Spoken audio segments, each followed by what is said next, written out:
Live streaming is on.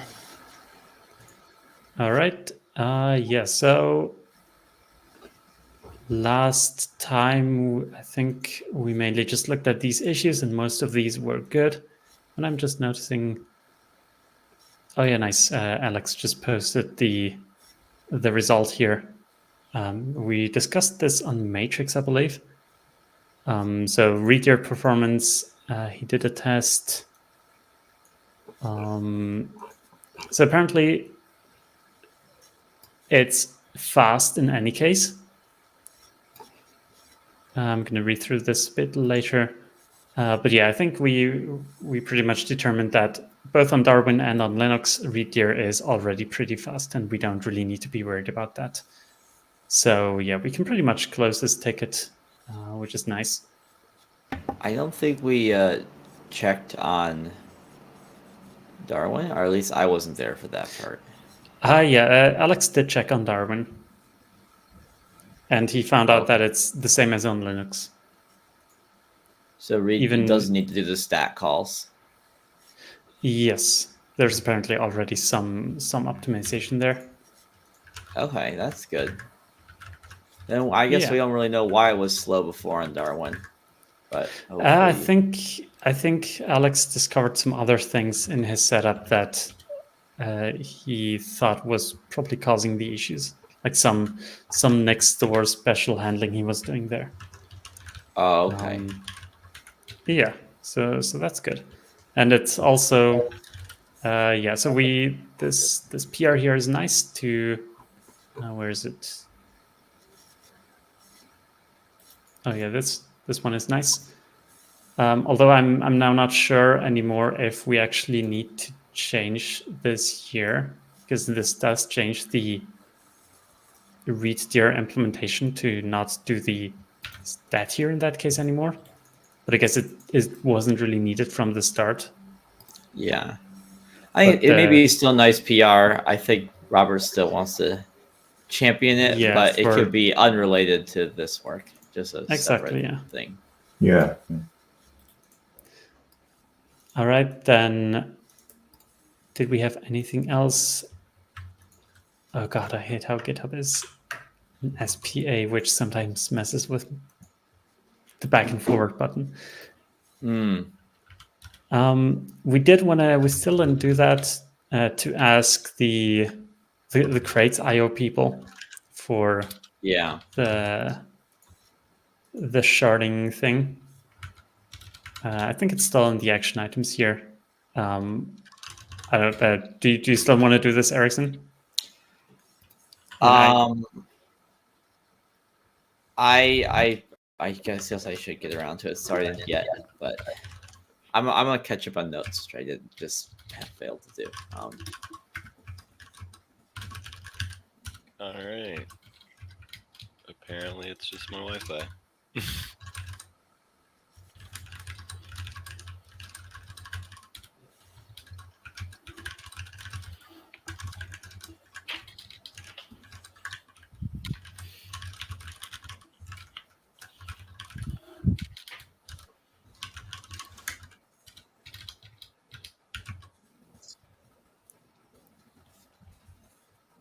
Oh. You don't hear me? Hello? Yeah, I'm getting muted for some reason by some weird key combination, I assume. But yeah, Alex, just to confirm, it wasn't a speed problem, the readdir, neither on Darwin nor on Linux, as far as I know. Yeah. Can you guys hear me? Yep. Yes. Okay, cool. Yeah, so, well, okay, and so the other thing, too, was, like, right after I did the 1,000,000 entries as test, and I got the exact same runtime on both of them, it occurred to me, oh, the difference that we're looking for is only for, like, if read ENTs doesn't return a recognized type. And so testing on, like, Darwin or Linux on, like, an ext4 file system was, of course, you could throw it as many directories as you wanted. It should always be exactly the same because it's running the same code path. What we really wanted to test was, like, oddball file systems that that either didn't have access to read ENTs or had a large number of like unrecognized directory entries. So I guess like what the sandbox really showed us was like that there wasn't a performance loss. If that makes sense. I did test for the common file systems, you mean? Yeah, I mean, like, so I tested on some of my VMs, on Linux, Darwin, but like all of them use file systems and operating systems that have a read ENTs, read ENTs support, and so like Nix is always going to get a recognized entry unless you were like running readdir on like /dev or something. So really what we proved was there's no performance loss, which is good.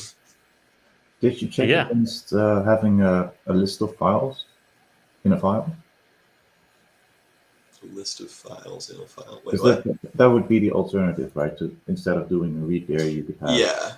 Well, and I mean, the good news was like, as I was kind of testing this, even on 1 million entries, it was doing fairly well. Like, I think there was most likely, like, I think some of the performance stuff that I saw on Darwin, I think was either like, I probably screwed up a / and was copying stuff to the Nix store, if I had to guess. I think that's probably what was going on. The other alternative was I did see a pretty big performance gap between the runs on Linux and the runs on Darwin. Specifically if I copied the directory, like if I copied kind of like a directory tree over into the Nix store, and if I read it there, that on Darwin was a lot slower than reading it just off of the regular file system. The guess that I had was that because the Nix store is encrypted on Darwin, that probably decrypting to read could have something to do with it. But that was not happening on Linux. I'd say that's so just like the main thing we need for the RFC here is to know whether readdir is any slower than like a file listing, as Roberts has indicated there. Probably. I mean, if technically, yeah, but we can do a side by side and say like, okay, here's a list of files and here's readdir, and I'm so I guess we confirmed. Yeah. So I guess we confirmed that on Linux and Darwin, like both of them have this syscaller or whatever that can make it fast, but we still don't know whether readdir is much slower than like a file listing. So I guess this isn't fully completed yet, but this specific concern about readdir is pretty much addressed. Yeah, I think so. Yeah, and I mean, my gut tells me a file, like reading a single file is always going to be faster than going and, crawling the file system. But I guess knowing how much slower would be useful. Yeah. Well, a directory should be like, we're not going inside the directory. We just want the directory entries itself, which ought to be very similar to reading a file. It's like we are going in for sharding though. Yeah, and so I mean, like you are going to make, a syscall for every directory, rather than just like a single read. But like again, I think I'm not super concerned about like how long it was taking to do the crawling. Like even on big runs, I mean, it was I think the worst that I saw was like on hundreds of thousands. It was taking like 11 seconds. But I mean, that's far beyond the size of Nixpkgs. Okay, I think it would still be good to get some numbers on this. So like checking, like 10,000, 100,000, 1 million with like sharding and not sharding, and comparing that to, I guess, well, maybe just getting some numbers, like what is the expected maximum amount of time that Nix would spend on this. We could also compare it to like new issues might be good. Like I think just for the readdir one's good, but we or even could be the 2 sharding and not the shard, or we just we had an issue for doing ones leap there. We want to do some empirical measurements, but we're no longer have like a working theory of there being a problem. It just depends what the numbers show. Yeah, here, if I scroll, I remember I was like info dumping on everybody in the chat when I was running these tests. I bet if I scroll up, I'll probably have at least a couple numbers. But off the top of my head, I think it was taking like 11 seconds if you're reading off just the regular file system, and it jumped up to 30 if you were doing it out of the Nix store on Darwin. Well, we wouldn't need it from the Nix store. Well, actually, Flakes currently just copy everything to the Nix store. Yeah. Well, that at least shouldn't be a problem anyway. So it's not. Yeah, Flakes are going to copy either way. Mm-hmm. Yeah. And I was going to say, like, I don't think that in either case the performance was like the 10 seconds versus 30 seconds was on like hundreds of thousands of entries of directories, not just files. So that was well beyond the size of Nix packages. Yeah. So But I agree. We should get some measurements. Yeah. I guess let's do it here. I mean, I guess I can just open a new issue here. Let me make that real quick. Test. I guess this is like all packages.nix like performance to read dir with and without sharding. Also, worst case, we could say there should be like a all packages.nix file that's all automatically updated, never modified by humans. That would still be better than today. Yeah. But that would be a bit of a pain though. But yeah. Could be done. Okay, I assigned this to you, Alex. I feel like since you have some experience testing performance already, that would be great. And when you do performance benchmarks, it would be great to like have the exact command to be able to reproduce it and the numbers. And I recommended hyperfind before as well to get some statistical significance. Cool. Yep. I've got the make file for the other one was you just would run like make and it would dump out all the stats for you, but I can get the other benchmarking tool plugged into that. The good news is this little test repo's got the test repo's pretty much ready to test the other thing too. We just got to do it side by side. Oh yeah, nice. But yeah, I think it's always good to at least capture the numbers somewhere and like put them in a README so we can refer to them later. Because everybody has a different machine and so on. That's true. Okay, so that sounds good. The other one, the test repo I made also, I had it where you could test different shard lengths. So you could do like between 1 and n characters for the shard stuff. So if anyone wanted to compare, what's the difference between 3 and 5 characters or something like that, it was set up to do that as well, which might be useful. Yeah. Nice. All right. Sounds great. Then do we have anything else here that we need to discuss with extra package files? This is done. Explaining with me is no. So something else I think we could take a look at is I updated this. So briefly, there's no updates on the tooling here. I haven't had very much time over the holidays. But this PR I updated before. I haven't gotten any feedback to the updates, but I am not entirely sure about all of them. I think we can briefly take a look at them here.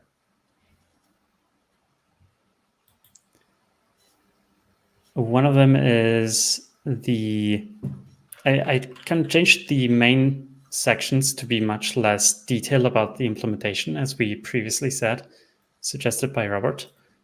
And so the main section here, the div here is very confusing, but this is the detailed design.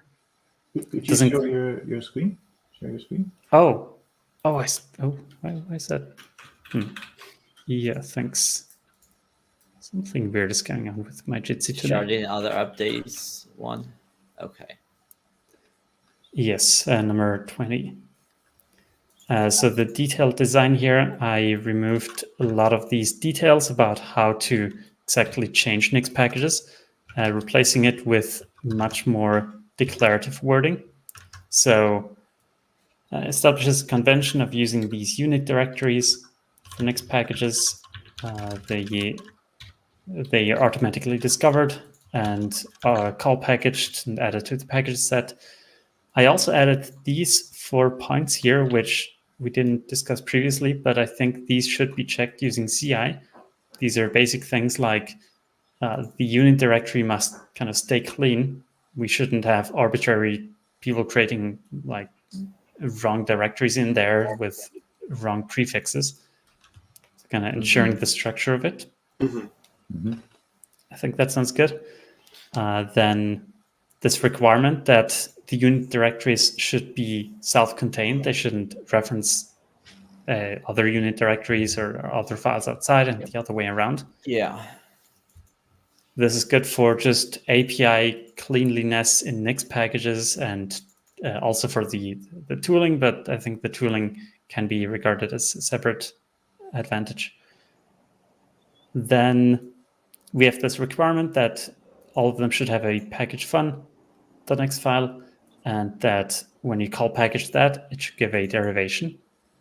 I think that's also fair. This kind of says, establishes what packages fun is for.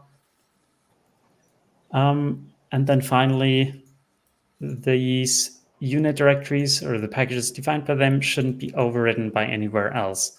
So the actual definition is the one that is the one in the packages set. And this just kind of prevents people from, like, I don't know, if you have a merge of 2 branches, that one of them doesn't override the other accidentally without any merge conflict and things like that.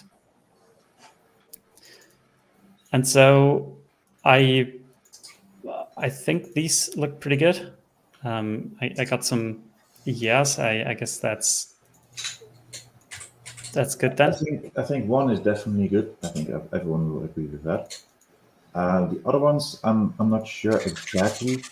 So 2 is files outside the unit directory must not reference files inside that directory, or the other way around.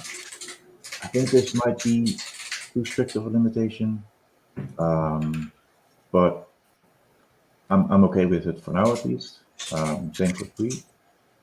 And about the overriding, this basically precludes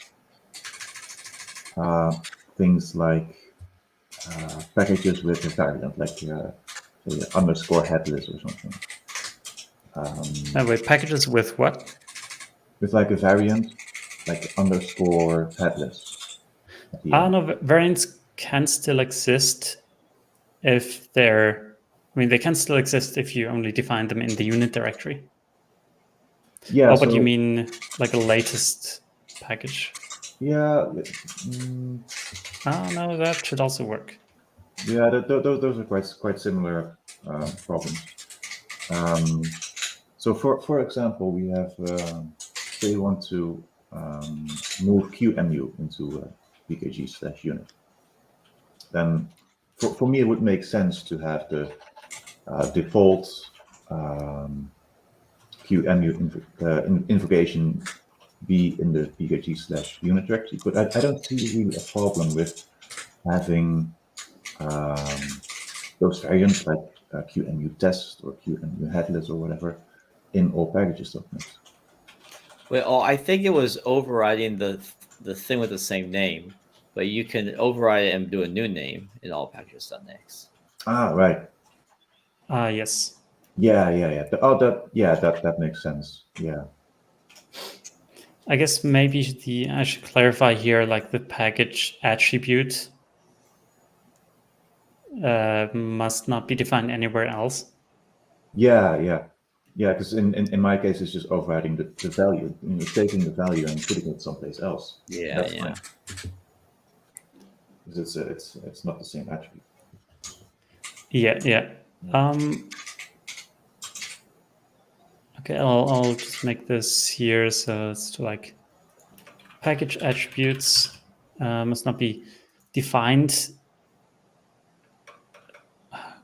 We should maybe remove the override, because override is such an overloaded term.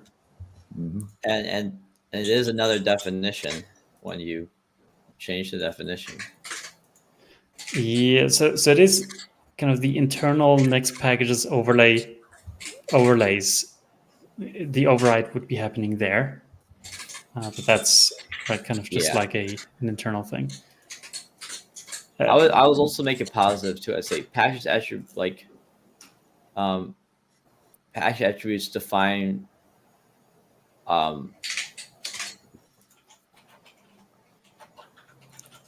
like if there's a unit directory, then the attribute must be defined by that unit directory. Well, that could still mean it could be defined somewhere else and then just overridden with the unit directory. Well, but then I would say it'd be no longer defined by it. A different definition would be the one that wins. So what about the no X11 libs overlay? Should that not be allowed? Just because it's the unit that's getting an override? Does that remove things, or is it like null them out, or? Yeah, it takes like the Cairo library and removes the dependency on like X11 stuff, for example. So it's in NixOS, I think. Yeah, I guess I maybe like it should just be like no dead code unit directories. You can't just like completely disregard the stuff there. So I think if we change this just to all packages, isn't that sufficient? Well, you can. I mean, if we go in here and take a look at, actually, it was like top level stage, I believe. Yeah, here. Like these are all the possibilities it could be overridden with, and here's all packages. But there's also a bunch of others. So the autocall packages are right before all packages. So currently, I made it this way. It's already by construction and satisfies the rule. So only all packages, other package sets, aliases, and config override. Well, that's configurable. So we switch the order. I guess it's just all packages and aliases that we need to be concerned with. But it would still be, I mean, it's all about like merge conflicts, and that can happen. Like, what if someone introduces an autocall packages in one branch and another, the same package in all packages in another branch, and then you merge them, and then one of them wins. It doesn't really matter what the order is. Like, we could also flip these around, and then the problem would just be flipped around. Right. Yeah. You want to be very, very precise about this. Yeah. So like, I think it's over-engineering it. So having this number at all, or the PR? If we change the text to say, if the unit exists, it must not exist in all packages or in aliases. I think that's sufficient for 99.9%. I think that's fine. I think that is fine. So you're suggesting if a package attribute is defined by a unit directory, it must not be defined in all packages. Wait, is it really all we need to be concerned about? Yes. I mean, trivial builders is something else. I would. Yeah, I mean, I don't really want to like whitelist individual ones here. It shouldn't be defined in any of these. other than the unit directories then. Yeah, well, it's the standard bootstrapping platforms might override some things actually. To have these overrides, I think. Come again, Robert? I think you never want to override these attributes, right? Except for bootstrapping.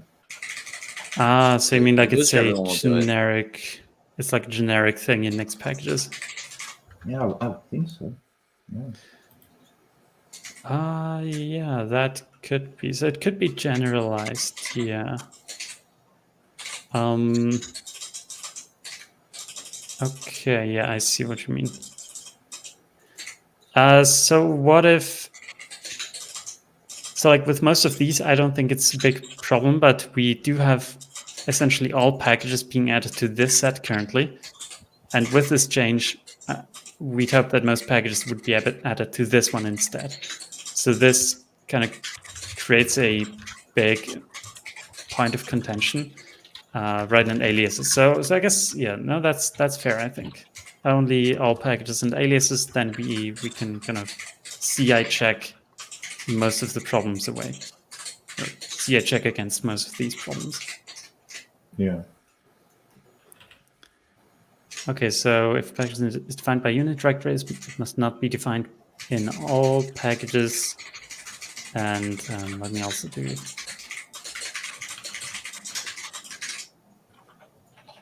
well, I can use English here. It's a bit better.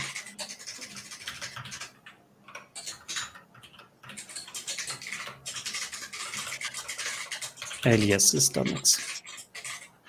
I still think if it's like, it can't be defined by multiple things. So this still like being appended reads like a vacuous statement to me.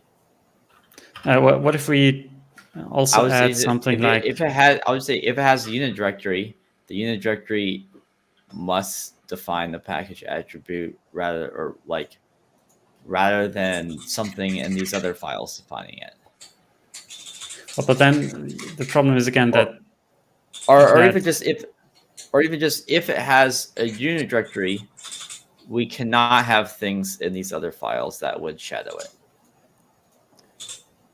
Yeah.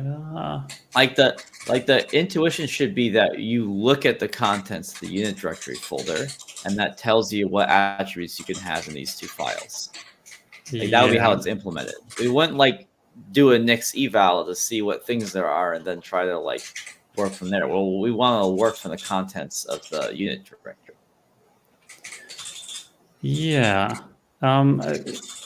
I do also think, though, that this is kind of needed to avoid these merge conflict problems.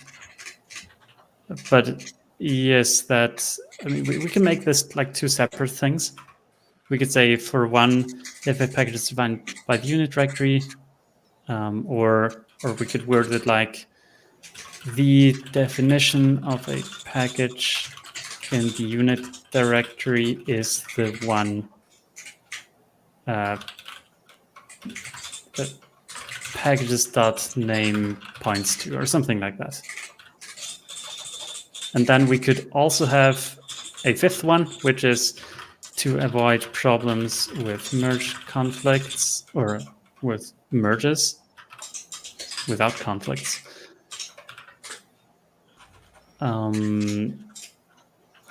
If a package attribute is defined by unit directory, it must not be defined in all packages or alias.mix. Then we can also say in the future, this check should be generalized to all internal Nixpkgs overlays, or could. That's just an idea. I don't think it needs to be part of the action. Okay, so you think we could just get rid of this and just make sure? I mean the last sentence. That's really speculative. Yeah. I mean, if you want to do it, you can kill me if you call it. But I think that's okay. So okay, right, and in the future, I guess we could get rid of this once this more generic check exists. But for now, I think it's good to have it just because of the potential merge problems. And this one is just, if you look at a unit directory, that's the definition that applies, and it's kind of independent of this requirement for merges. Does it sound good? That's somewhat independent. Yeah. That's fine. That's good with me. Yeah. All right. Did we agree with the others? Each directory must have packages fun file. I think that's good for now, right? Just to... Yeah, if we want to generalize the unit directory concept to other things, then the package function will have to go this, but that's fine. It does mean that we also have to filter the attribute sets, and probably that does introduce some staff calls, but we can solve that later. So is the idea that if it contains that file, then it gets called packaged, and that leaves the possibility open for other files to have different behavior? Yes. But we can also change this in the future. This is currently just like a Nixpkgs internal convention. Actually, honestly, we don't need this item here, I don't think. We don't need to, like, CI checks this already by auto-calling all the unit directories. Yeah, you'll probably get an off-work result error if you mess this up. Yeah. But it just means that it's done, right? But we're still checking it. Yeah. So I think we can remove this. It's like implicit just by how Nixpkgs works. Yeah. And just briefly, this one, the one about references, about files inside and outside. I think that's a good one. Just to get clearer code in Nixpkgs. That also sounds good to everybody. I think it's a good guideline, but perhaps at some point we'll want to allow some units to reference some other units. Say if because right now we're basically excluding the package variants like underscore unstable underscore happy, that kind of thing. I can imagine a future where we'll have directories for those variants. And in that case, it would make sense to allow this, but those are not in scope, I think, for now, right? Yeah, so I think, we can be strict for now and still relax this later. Yeah. If needed. Mm-hmm. Maybe add that at the end. We might restrict this in a later RFC. Loosen. Relax. Relax, yeah. But yeah, that's also, I don't think that needs to be mentioned. It's like also just a future possibility. Well, this is more about the design rather than implementation. I think we do want to convey sort of the direction we're going, and as a non-normative thing. Yeah, I personally, I don't really like the idea of making this more relaxed. I feel like this idea of self-contained unit directories is a very good one, but I guess it might be a possibility. Well, the way you can phrase it as, note that in the current version, package variants are out of scope, which allows us to be extra strict.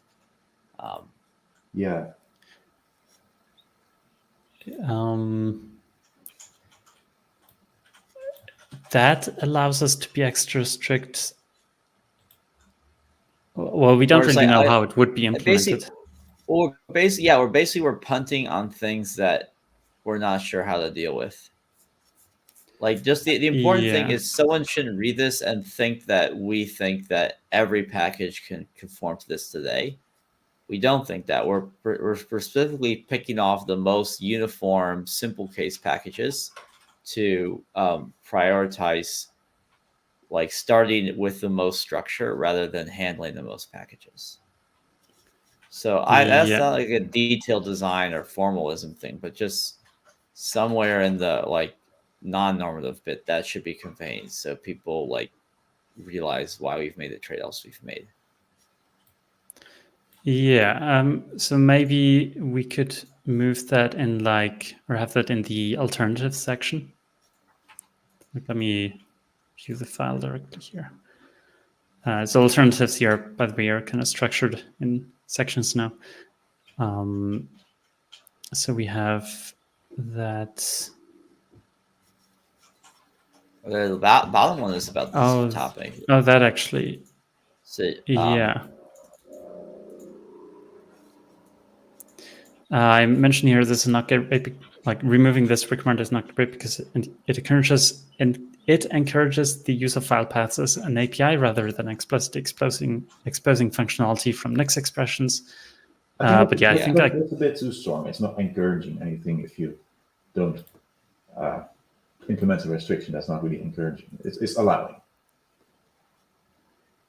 I think it is. I think it's encouraging to make the access be in this one specific way. I'm adding a suggestion for this.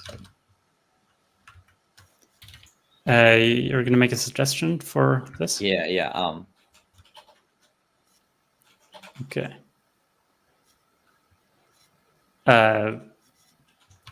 Yeah. Okay. I'm going to quickly go through here to see if there's anything else that's kind of new.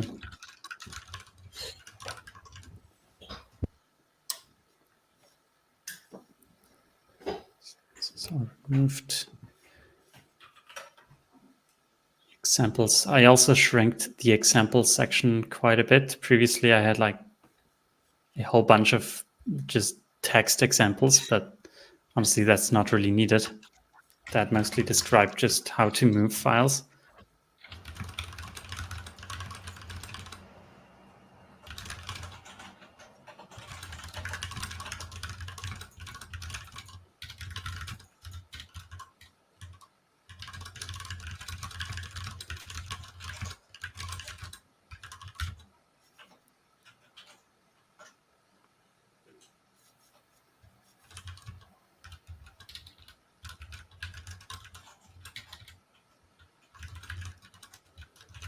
Okay. Otherwise, I think this would look good.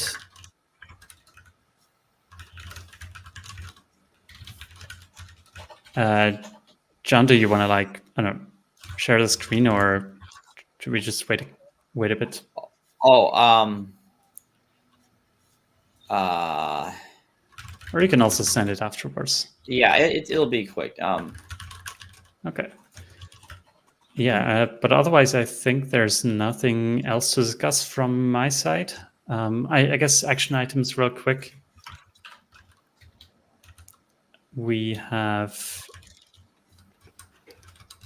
right, so this is I think we should still do this at some point. Yeah, this was based on the idea that your PR was going to be merged. So this is still an action item for the next one. Yeah, I think after I made the changes we suggested here, or does anybody want to look through all the changes again here? Otherwise, I'll just make the changes we suggested here and then merge it. Yeah, it sounds good to me. We can still review it, the whole thing. Yeah. Do that. Okay, so if someone needs to be reminded of which things are recent, they can still look through the commits of the PR. Yeah. Okay, sounds good. So I'll do that after this meeting.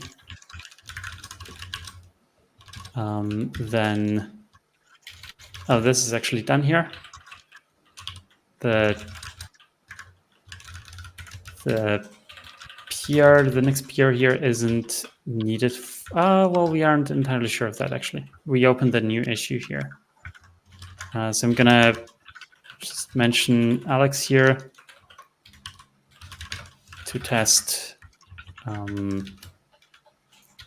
this other issue here I created. Yeah, I think we want a realistic estimate of the cost of repair compared to the file list file. Yeah.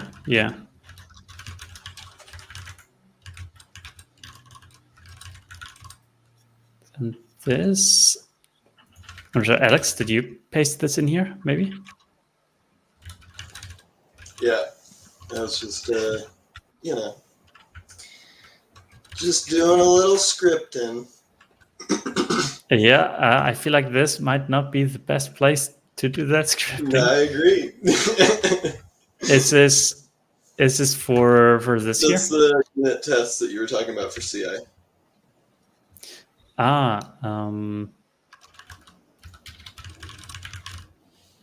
Oh, I see. Nice. Something like that. Just to audit the directory names and the file names, and then the, checking for ..paths was the weird one, but I just thought, try to move it and see if the eval still works. Yeah, that's good. That should go in. That should go in issue about this. Yeah. And by the way, I'm going to move the tooling to a new repository. I think this should not be in, well, for one, not in like a PR in here. This repository will get archived at some point, but if we want some tooling, especially for CI, it should go into its own repository so we can maintain it there. Or upstream it to Nixpkgs later. Okay, and I will continue writing this tooling, yes. And then still the thing just to ask for the sharding performance for the cargo index thing. I left the comment. Oh, and the cargo Zuluk thing? No. I meant the one I've been working on about the alternatives. Alternatives? Oh, and you mean the issue here? I end the PR. I left a suggestion on the PR to the README. Oh, I see. Oh, yeah. You all moved on to the next thing, but... Oh, yeah. Oh, wow. I see. So this is another alternative. Yeah, I could actually... I ended up not changing the above, but I was too sleepy and didn't make a new suggestion box. Yeah. I guess, should we read through that asynchronously? Fine either way.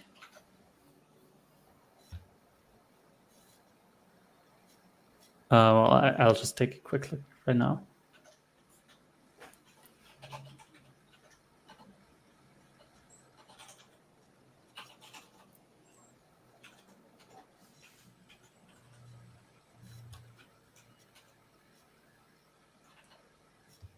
Yeah, that sounds good to me.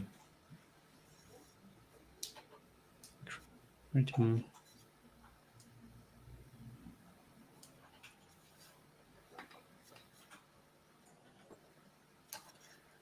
Yeah, that also sounds good to me.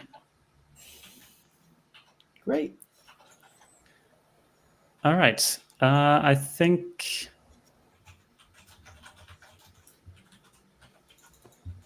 I don't know. Should we just... We can leave in both, in my opinion. Yeah, I think they're two... It's good to have two separate alternatives here. One's like the technical details, and one's more the meta process concern. All right. So actually, I might just like do this right now. Oh, why can't I commit? Why can't I commit? Oh, I haven't submitted this.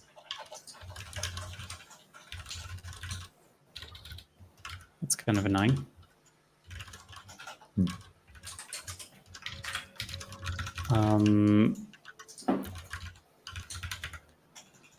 All right, let me just use the GitHub CLI here. Oh, not CLI. Interface. During meeting number 23 already. Oh my. Hey, the notes look like they were from before, unless I misunderstood. The notes look like... At least there was old action items. Oh, yeah, we're using the same notes document every time. actually, this is 24. So yeah, I think I look like 23 was still there because it hadn't been migrated to the permanent thing. So I made 24. Yeah. Well, I'll fix this in post. Yeah. Just want to let you know what I did, so it's not extra confusing. Yeah. All right. So I'll just merge this right now. Ooh. And then we can all take, I recommend all to take a closer look at the RFC. As far as I know, we pretty much addressed everything up to now. So like if nothing else comes up, this would be the RFC we'd make to the PR we'd make to the RFC's repository.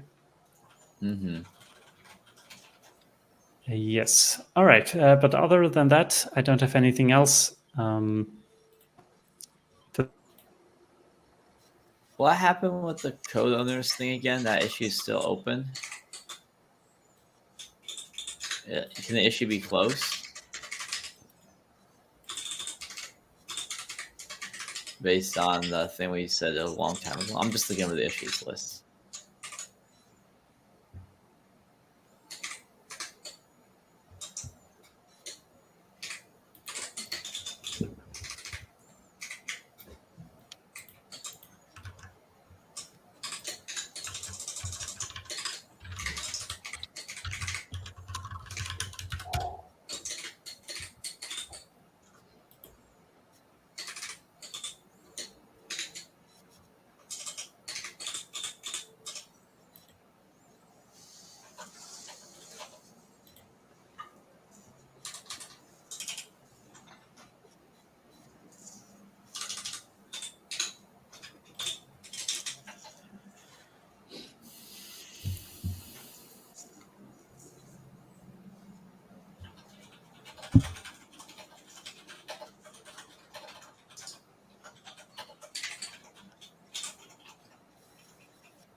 There's something that came up in Nixpkgs that we might want to at least be aware of. So, looks like over the holidays, a few people are revisiting the question about the stat storm solving the stat storm problem. Oh, what? The reader stuff, or no, this is regarding like the GUIX stat storm during ELF dynamic library loading. Oh, that one. What's a? I have no idea what that is. Yeah, so I know F. Zakaria kind of brought this up during NixCon. It looks like there's some reinvigorated interest in the like LD so cache approach, but basically this question's coming up several times. Well, oops, I did it wrong. This is my backyard right here. Yeah, this is one that I've done a bunch with. Yeah. So Alex needs to propose change to the ELF spec. So we can say this DT needed has this RPath. Yeah. So no, I think just I'm taking this as there is more interest in this topic, and this is a cross-cutting Nixpkgs question. So this team should at least be aware of it, or perhaps even comment and be involved at some point. Oh, I've got some thoughts, feelings, and emotions about this one. That's why I say this is a thing. Here's a few bringing it up. I think I need to maybe read. I need probably context for the discussion that y'all are in right now. But I spent a year and a half on that with. Nice. I put a few of the the current PRs that are popping up, and a lot of them have links to previous discussions that we've had over the years. Yeah. Okay, so there's code on there. Oh, here we go. So I guess I'll put this in the in here somewhere.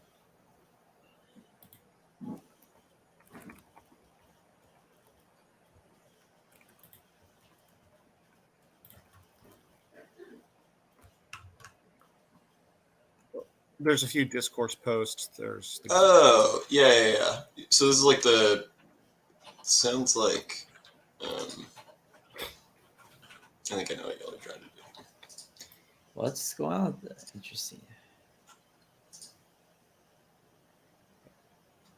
And considering this will change a fair amount of mixed packages, well, hey, we should probably be aware of it.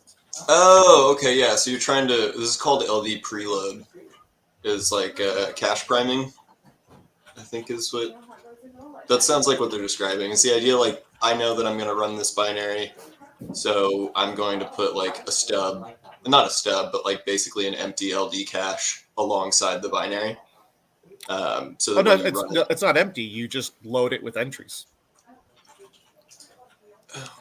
But is this so? Would this be like something that lives in the Nix support folder, like inside of the package? Like, because I guess I'm looking at this one where they're talking about doing like origin ... LDSO cache. Yeah, that's kind of how GUIX did it. So that's where that patch came from. Yeah. There's another approach of doing it the shrink wrap style. Okay. Have you seen that? No, but I mean, I'm sure I've seen something like it. But how do they do it with shrink wrapping?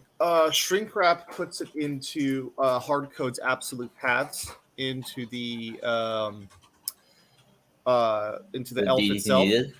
Oh, yeah. Okay. What that does is it makes LD library path not work anymore. So it is better in some sense, but also it destroys a certain overriding people. I would strongly recommend against filling absolute paths in the DT needed entries. You can, but it's the ELF spec. This is like one of those like it's kind of borderline undefined behavior. It's like the spec didn't really talk about it, but it is a thing that the implementations that we have let you do. But yeah, I wouldn't use it. I've read enough of the LD implementation that like it's one of those that like it would work. It would work with certain tool chains. Like let's say if you use GCC LD versus LDM LD, or that kind of stuff that like you can get wonky behavior because it is like unspec'd. I think it's a weird one. By the way, I'll stop the live stream.